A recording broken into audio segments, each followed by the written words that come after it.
घोसे उपचुनाव को लेकर एक बड़ी खबर। 19वें राउंड की बात की जाए तो मतगणना पूरी हो चुकी है। समाजवादी पार्टी के सुधाकर सिंह 25,000 से ज्यादा वोटों से आगे चल रहे हैं और उनकी जीत हो सकती है, सुनिश्चित हो जाए थोड़ी देर बाद, लेकिन अभी भी कुछ भी कहा नहीं जा सकता।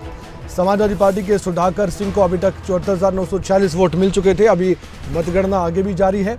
बीजेपी के दारा सिंह चौहान को अभी तक 49,813 वोट मिले। 25,133 वोट से समाजवादी पार्टी प्रत्याशी सुधाकर सिंह अभी आगे चल रहे हैं। कुछ ही देर बाद रिजल्ट क्लियर हो जाएगा, उसके बाद मालूम हो जाएगा कि समाजवादी पार्टी जीतती है या फिर बीजेपी। आकाश हमारे संवाददाता इस वक्त हमारे साथ जुड़ चुके फोन लाइन पर। आकाश, ये चुनाव महत्वपूर्ण था दोनों पार्टियों के लिए, दोनों की टक्कर आमने सामने थी, समाजवादी पार्टी और बीजेपी। ऐसे में सुधाकर सिंह बहुत आगे चल रहे हैं। कितने राउंड और बाकी हैं आकाश फिलहाल? कुल 34 चरणों का चरण होने हैं और अब तक 19 चरण पूरे हो चुके हैं और अभी 15 राउंड और बाकी हैं। लेकिन जिस प्रकार से लगातार सुबह से ग्राफ बढ़ता हुआ जा रहा है, 4,000 फिर 6,000 फिर 8,000, बीच में 13वें राउंड में ऐसा हुआ था कि दारा सिंह ऊपर हुए थे, सुधाकर नीचे हुए थे, लेकिन फिर अचानक से सुधाकर सिंह ऊपर उठते गए और वर्तमान में करीबन ये अंतर 24,000 25,000 के आसपास हो चुका है। तो कहीं ना कहीं देखा जाए गठबंधन और एनडीए दोनों एक अलग पार्टी, तो दोनों के लिए आम चुनाव ये नहीं था, बहुत महत्वपूर्ण चुनाव था। ये सेमीफाइनल चुनाव माना जा रहा था क्योंकि ये लोकसभा चुनाव के पहले। तो ऐसे में कहीं ना कहीं देखा जाए तो बीजेपी के लिए, एनडीए के लिए विचार करने की बात होती है और ये चुनाव कहीं ना कहीं बहुत बड़ा पूर्वांचल को लेकर उत्तर प्रदेश में एक नया निर्णय लाता है, नया आयाम लिखेगा। ये देखना होगा कि आगे आने समय क्या होगा, लेकिन जिस प्रकार से परिस्थिति है उस हिसाब से साफ तौर से इंडिया गठबंधन को कहीं ना कहीं बढ़त मिल रही है और समाजवादी पार्टी कहीं से लीड कर रही है।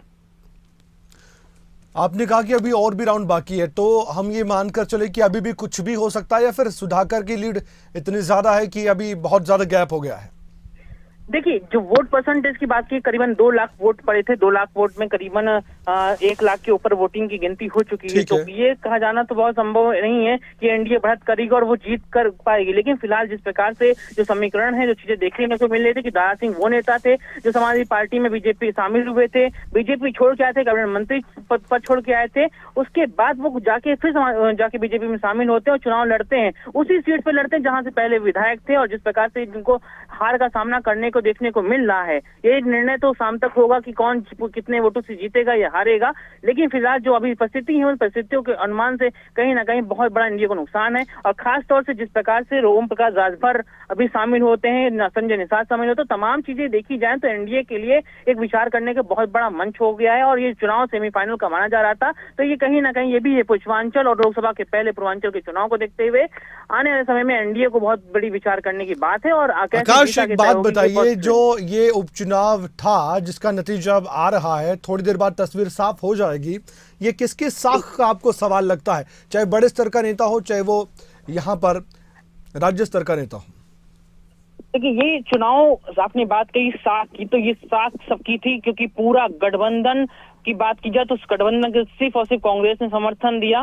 बसपा की तरफ से साफ तौर से कहा गया कि या तो नोटा दबाएं या फिर अपने घरों में रहें, तो कांग्रेस साथ थी और उस क्षेत्र में समाजवादी पार्टी लीड कर रही थी। लेकिन बात की जाए एनडीए की तरफ से, एनडीए की तरफ से दोनों उप मुख्यमंत्री, मुख्यमंत्री ओम प्रकाश राजभर, संजय निषाद, जिनका वहां बहुत बड़ा वोट बैंक है, ओम प्रकाश राजभर का बहुत बड़ा वोट बैंक है, तो एनडीए के लिए बहुत साख की बात थी क्योंकि वो एक ऐसे नेता को लेके आते हैं जो समाजवादी पार्टी छोड़ के आता है, उनका पूर्व नेता रहता है, वो कहीं ना कहीं साख की बात थी। और साख की बात की दोनों पार्टियों के लिए थी क्योंकि ये बहुत बड़ी बात थी कि ये चुनाव उत्तर प्रदेश में सेमीफाइनल माना जा रहा था क्योंकि आने वाले समय में लोकसभा चुनाव है और ऐसे में देखना था कौन पार्टी किस स्टेट में, क्यों जब गठबंधन की बात की जाती है कौन लीड कर सकती है, यही चीज यहाँ पे देखने के। ओम प्रकाश राजभर की भी छवि बहुत अलग थी। ब्रजेश पाठक जो उप मुख्यमंत्री लगातार पहले दिन से अंतिम दिन तक वहां लगे रहे, लेकिन जिस प्रकार से जो निर्णायक भूमिका निभाई जा रही है वो कहीं ना कहीं अब जो है संदेह में है और ये देखना होगा। बीजेपी के लिए, संगठन के लिए विचार करने की बात है, लेकिन समाजवादी पार्टी की तरफ से इकलौती वही पार्टी थी और खासतौर से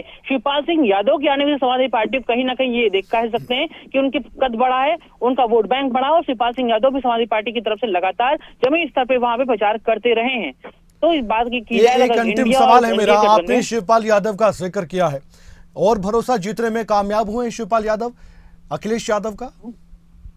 बिल्कुल साफ तौर से शिवपाल सिंह यादव वो शख्स हैं जो नेताजी के देहांत के बाद मैनपुरी के चुनाव में जमीनी स्तर पर उतरते हुए दिखाई पड़ते और एक बहुत बड़े अंतर से जो है उनकी जीत होती है। उसके बाद अब शिवपाल सिंह यादव को जो घोषी चुनाव दिया जाता है, वहां पर जिस प्रकार से लगातार खड़े रहते हैं, लोगों से संघर्ष करते हैं, यहाँ तक कि उन्होंने कई चुनाव आयोग में शिकायत भी की, वहां पे विरोध भी किया। उन्होंने लगातार आरोप भी लगाया कि सरकार उनका सपोर्ट जो है एनडीए के साथ है या फिर उनके साथ है, लगातार तमाम सवाल खड़ा करता है। तो शिवपाल सिंह यादव की भूमिका कहीं ना कहीं बहुत अहम हो गई और उनका वोट बैंक जो कह सकते हैं समाजवादी पार्टी का बढ़ा है। अखिलेश यादव का भरोसा भी जीता है, क्योंकि शिवपाल सिंह यादव भी थोड़ी देर पहले ट्वीट करते हैं कि समाजवादी पार्टी जिंदाबाद, अखिलेश यादव ट्वीट एक बार दिखा भी देते हैं हम दर्शकों को। ये ट्वीट बहुत अहम रखता है, क्योंकि एक बार ट्वीट दिखाइए आप, आकाश बात कर रहे हैं, वो ट्वीट दिखाइए। एक बड़ी जानकारी दर्शकों को हम बता दें, घोसी उपचुनाव के नतीजे आ रहे हैं और अभी राउंड की गिनती बाकी, कुछ और राउंड्स बाकी, लेकिन सपा विधायक शिवपाल यादव ने एक्स पर ट्वीट किया है, पोस्ट किया है, समाजवादी पार्टी जिंदाबाद, अखिलेश यादव जिंदाबाद। आकाश अपनी बात अब पूरी कर सकते हैं,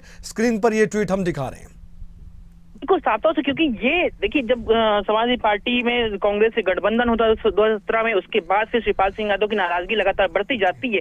उसके बाद ये जब नेताजी के देहांत के बाद अखिलेश यादव और शिवपाल सिंह यादव के बीच में करीबी आती है, उस करीबी के बाद लगातार जिस प्रकार से समाजवादी पार्टी का ग्राफ बढ़ रहा है, वो कहीं ना कहीं शिवपाल सिंह यादव का पार्टी में एक अस्तित्व, एक विचारधारा और एक जो उनका ग्राउंड कहते हैं ना, एक नेता होता है, वो कहीं ना कहीं मजबूत होता दिखाई पड़ा। तो शिवपाल सिंह यादव से समाजवादी पार्टी में आने से बहुत बड़ा बदलाव होता दिखाई पड़ रहा है। मैनपुरी का चुनाव हो या फिर घोसी का चुनाव हो, या आने वाले संगठन में जिस प्रकार से अपनी बात को रखते थे और उनको राष्ट्रीय कार्यकारिणी में रखा गया है, तो ये कहीं ना कहीं अहम रखता है। 2024 के चुनाव में बहुत एक अलग रोल समाजवादी पार्टी का देखने को मिलेगा। और खासतौर से जिस नेताओं की बात की जाती है, तो शिवपाल सिंह यादव उत्तर प्रदेश की राजनीति एक खाटी नेता कहे जाते हैं, क्योंकि उन्होंने मुलायम सिंह यादव के साथ एक एक गाँव में, एक जिले में घूमे हैं, तो उन्हें एक चीज पता है। ये बहुत बड़ी बात आपने की, उनके पास एक एक्सपीरियंस है, एक अनुभव है, और ये भी वो जानते हैं कि जो उन्होंने मुलायम सिंह यादव से सीखा उसको अब आगे अपने कार्यकर्ताओं को सिखा भी ना। अखिलेश यादव का साथ बहुत जरूरी है शिवपाल यादव के लिए, और शिवपाल यादव का साथ अखिलेश यादव के लिए, दोनों आप समझ रहे हैं, और इसलिए ये नतीजा बहुत सुखद है समाजवादी पार्टी के लिए, अगर उनके पक्ष में अंत तक आता है। तो बहुत बहुत धन्यवाद आकाश, आपने जानकारी दी है घोसी उपचुनाव को लेकर। ये उपचुनाव अगर समाजवादी पार्टी के नाम आता है तो जाहिर तौर पर हौसले बुलंद होंगे समाजवादी पार्टी और अखिलेश यादव की।